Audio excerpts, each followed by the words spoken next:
Hi, welcome to the pre-slideshow for Module 2. In this pre-slideshow, I'm going to introduce you to the work of a LIS scholar named Michael Buckland. I had you read one of the works that he wrote about documents, but in this slideshow, I'm going to introduce you to a prior work that he did called Information as Thing. So here's the agenda for this time period. I'm going to talk about information as thing first. Then we're going to talk about Buckland's ideas around documents. And then we're going to talk about kinds of representations of documents. And we'll look at some records. But I always like to start a class by thinking about why librarians do what we do. Um, It'll be a little bit more clear in the synchronous session, but I like to think of the things that we collect and the things that we document in this way of it being a human endeavor. And I like this quote by Einstein. As our circle of knowledge expands, so does the circumference of darkness surrounding it. So our documents, our information are a circle of light for sure on our knowledge of the ways of the world, so to speak. But as we clarify that, um, the darkness outside of what we know gets a little bit bigger because now we know what we don't know. To quote part of um,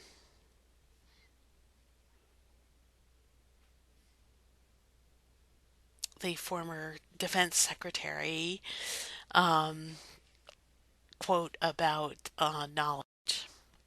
So Michael Buckland wrote this work in 1991 called Information as Thing.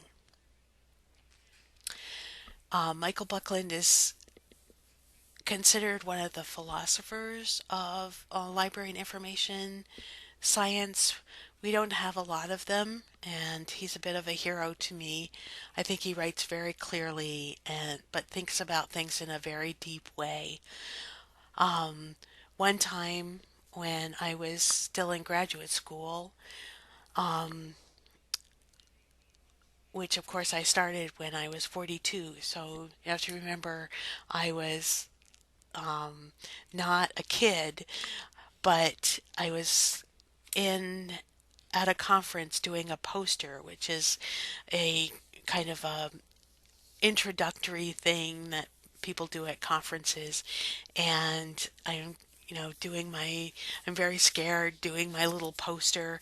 And right next door to me is Michael Buckland, who, like I said, is one of my heroes. So it was a little embarrassing. But Buckland's ideas around information as thing are that documents, data, and other expressions that are informative are things in the world. They have the quality of imparting knowledge or communicating information. They are instructive. Um, Information as thing is what information systems can handle. These include data systems for handling bits and bytes, libraries for handling documents, museums for handling objects. In the digital world, these separations, these sort of clear guidelines about what system does what are very muddied at the moment. And I think you probably got a little bit of a sense of it in the reading about collecting in the digital world. But we're going to talk about more about that in the synchronous class. Representations are information as thing. They are the things that we can preserve and manage, but they are not knowledge. Knowledge is a human quality. Knowledge can reside in individuals. It can be held collectively by a community, but it is based in those human beings and can't necessarily, parts of it can be captured and organized, managed, and preserved, but the totality of it can never be. There are simple categories of information. Data, in which Buckland is mostly thinking numbers in 1991. But of course, data is any one of a number of things. Data can be soil samples, data can be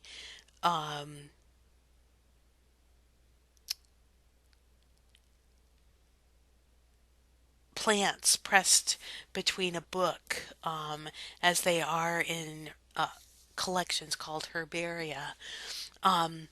But data for Buckland was mostly numbers. Documents, which we'll talk about more in a minute.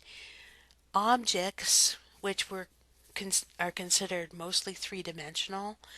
And events, things that are happening. And of course, we capture some parts of events, especially now with the ubiquitousness of cameras. But we don't necessarily capture the totality of an event because we're taking that picture from a particular point of view. Representations of information things, which I will sometimes call artifacts or objects. Um, these representations that libraries made were once quite thin. So I'm going to show you the representation of a book, and you'll see that there's just the author, the title, the publisher, and the date. So what's missing even from this very simple record? Think about that. We'll talk more about it in the synchronous class. But certainly, these representations that we make of these objects are increasingly rich. Here's a representation of a book that was published in 1997. You can see there's a book cover. There's a whole bunch of subjects over here, and we'll even see some more in a minute. There's a summary.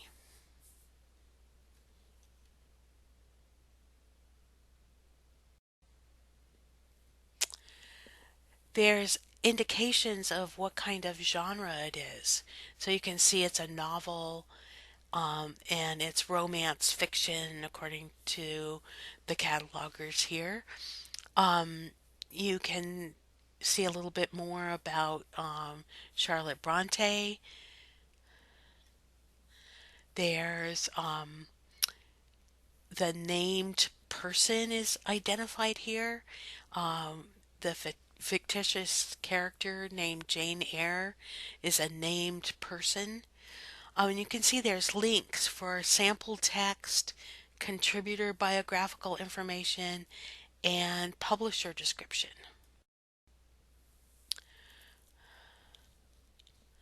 Also, at the bottom of the page, remember that I said there were more subjects listed.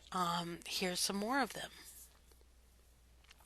So what do we call these normally in libraries? These similar items, these related subjects. And where do you suppose they came from? So here's the link from sample text. and you can see it's the beginning of chapter 1.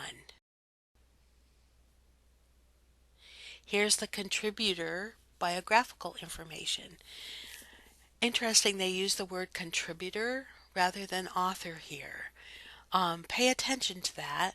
We probably won't talk about that for a few weeks, but this is, you can actually tell that this is fairly new cataloging because of the use of that word contributor. Here's the link from publisher description.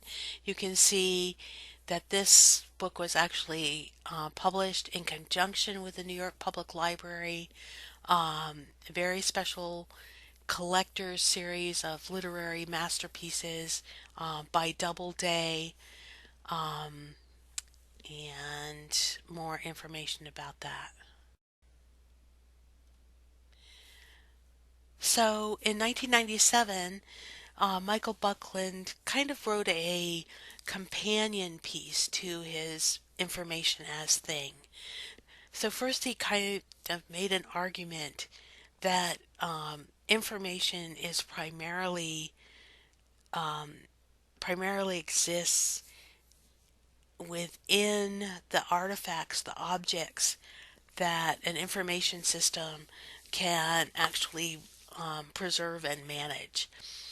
And in 1997, he wanted to talk about, well, what's a document? Um, a couple of years ago, I went to something called the Document Academy. I think I might have mentioned it in class last week.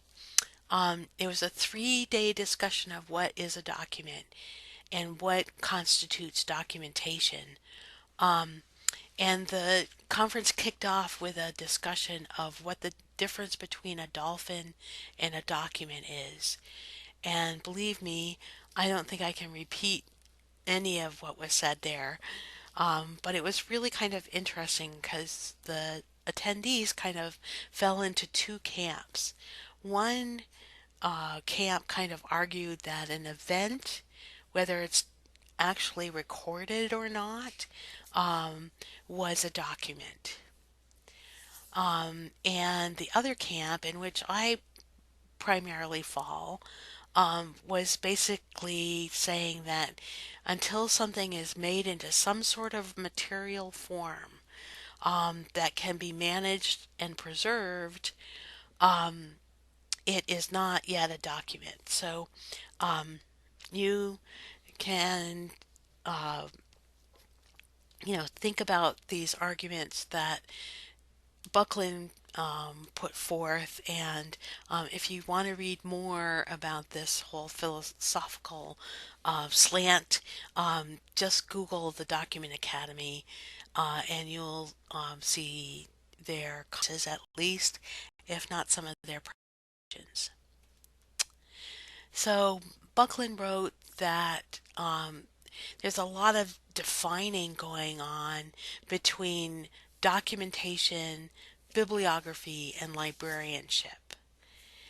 Unfortunately, much of this literature, like much of the later discussion of information science and librarianship, is undermined by the author's attempts to create or amplify distinctions where the differences are not really fundamental, but rather a matter of emphasis. And these are my emphases in this quote.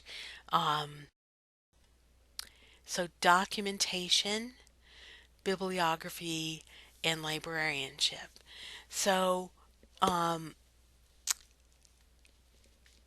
Buckland kind of makes a distinction between what libraries do, which is to build a collection, what bibliographers do, which is to describe particular works, and documentation, which is about describing and organizing a much broader range of materials that may or may not exist in a collection. Artwork of the antelopes, but the antelopes themselves can be a document when that object informs. And we'll see Brie A, who Buckland quotes, also talks about this idea of the antelope being a document if we have somehow taken it from its kind of wild state and kind of used it to inform people, to say, here's a representative of an antelope. We've put them in a zoo, um, and of course the antelope has its own life, but the purpose in the human world is to inform people about the antelope.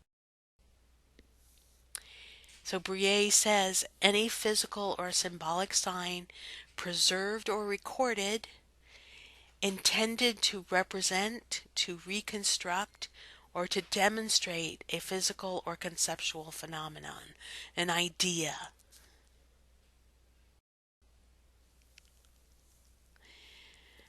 But Ranganathan, who is also quite a philosopher of library and information science, said,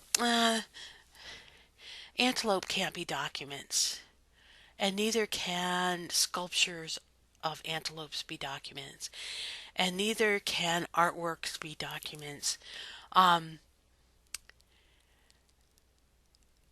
because those documents are not records on materials fit for handling or preservation.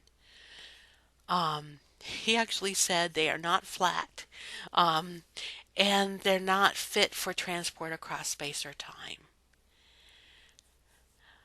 But I think he was forgetting photographs and movies, and Ranganathan wrote in a time when all of those kinds of documents were available, that weren't flat, um, that were difficult to handle and difficult to preserve. And in fact, in many cases, we did a really poor job of especially preserving films. Um, as some of you probably know, that's quite a problem in today's um, libraries and museums, um, is that film is um, sort of falling apart, because they are um, so old and were never really meant to last as long as we've tried to make them last. And some of these ideas can be compared and contrasted with material culture. Um, and some people would include material culture as a form of document.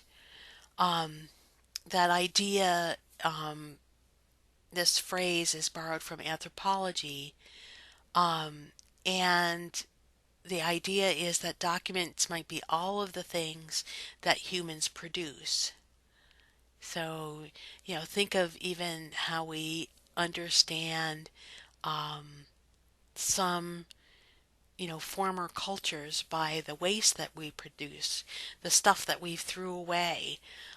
We didn't, you know, the users of those objects never intended for them to be found and used to explain their culture.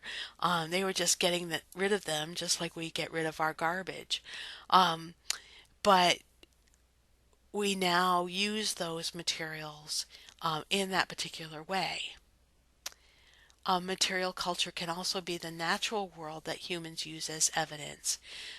For example, some people think of the Rio Grande even though it's a natural phenomenon, um, because we use it as evidence of the border between the US and Mexico, it is considered a document.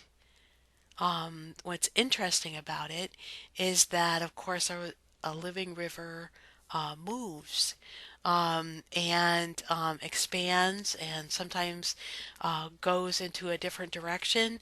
So it's kind of interesting that we actually think of it as a border. We designate the meanings of signs and symbols and the authority of documents to to be documents. Okay, we give these documents authority to be evidence for us.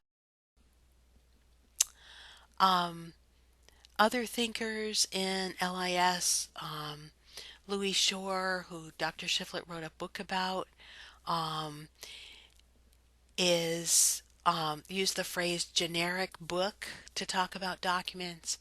Um, Jesse Shira used the phrase the graphic record.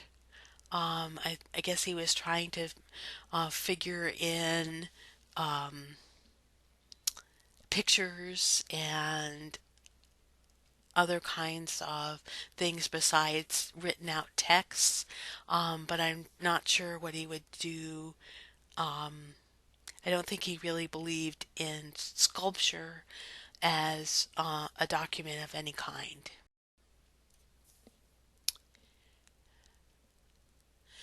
But Buckland says that what these ideas about documents don't capture is that humans construct meaning socially, and so that we have to kind of agree that the Rio Grande is going to be the border between the US and Mexico. Um, until we agree that it is that doesn't really have that meaning. It doesn't have that meaning in and of itself. And documents are contextual. We give meaning to documents. We say that this particular document has this authority for us. Um, Religious documents are particularly are good things to think about in that context. No facts are neutral. Okay.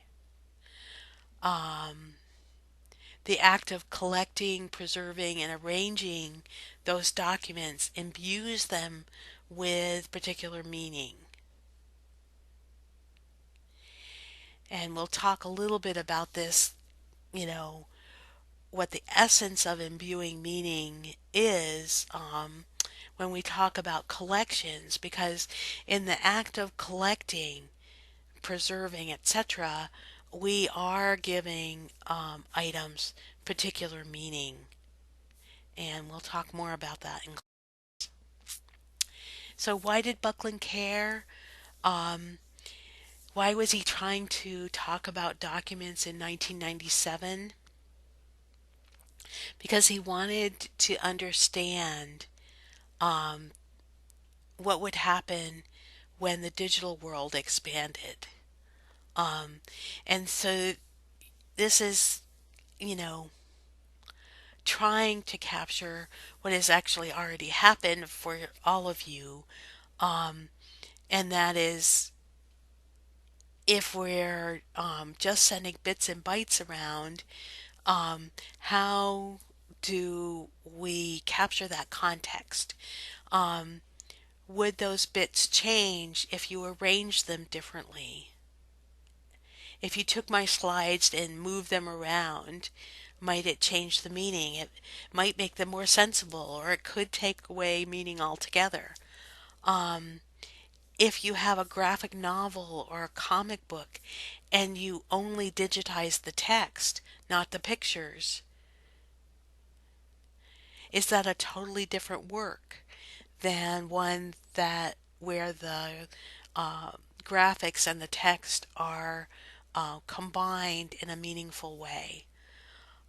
If you have a digital image of a painting and the color is off, or if you view it on a screen where the color is not true, um, is it really the same work? These are all problems in digital documents um, that in some ways people have, sort of stopped caring about, but in other ways we care about them a lot because especially in the act of creating digital collections from previously printed texts, etc. So let's look at some representations of different things. So we already saw the Jane Eyre record. Again, I just described it as being thin. Okay. Um, Here's a more modern, this is an ebook. You can see it has the summary, it has these topics. You can see, even though it's an ebook, it has a cover illustration.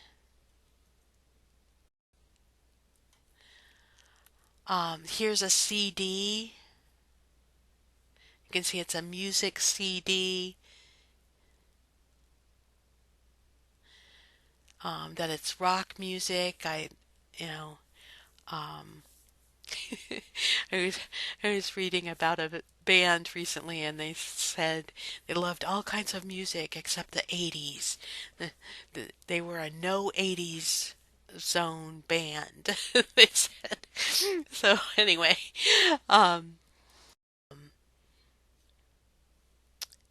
an object that exists in real form that you have to go to the shelves, pick off the shelves, etc.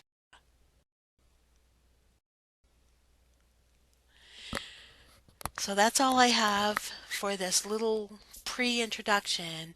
In class, we'll talk about the ramifications of information as thing and documents on what constitutes a collection. We'll talk about that article by Lee that asks the question, can we talk about a collection in the digital world? And we'll look at some examples of collections um, and we'll talk about some other things. So look forward to seeing you next week. Um, Hope you like this little introduction.